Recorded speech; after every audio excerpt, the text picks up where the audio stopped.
Ерөнхийлөгчийн тамгын газар дотоодын хэрэгцээнд энэхүү бүтээгдэхүүнийг авч хэрэглэж байгаад маш их баярлалаа. Манай Монконди чихрийн үйлдвэр маань 2020 онд үүсгэн байгуулагдсан. Өнөөдрийн байдлаар бид 14 төрлийн зөөлөн буюу шоколадын чихэр, 10 төрлийн хатуу чихрийг үйлдвэрлэн зах зээл дээр нийлүүлэн ажиллаж байна. Энэхүү үйлдвэрийг эхлүүлэх болсон үндслэл маань гэвэл Монгол улс чихрийн жилийнхэн хэрэглээний 97%-ийг дангаараа импортын бүтээгдэхүүнээр хангадаг буюу хэд импортын бүтээгдэхүүнээс хамааралтай зах зээл байгаа.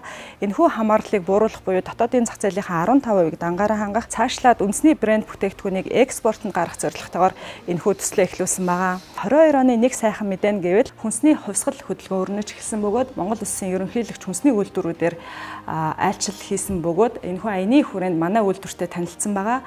Бид бас энэхүү үйл явдлыг бэлэгшээгээд ерөнхийлөгчийн тамгын газраас албан ёсныхын лого ашиглах зөвшөөрлийг авч хүнсний хувьсгал гэдэг чихрээ шив шинжээр зах зээл дээр гаргаж байна. Ерөнхийлөгчийн тамгын газартаа энэхүү бүтээгдэхүүнийг дэмжиж худалдаа авалт хийж аваад баярлалаа.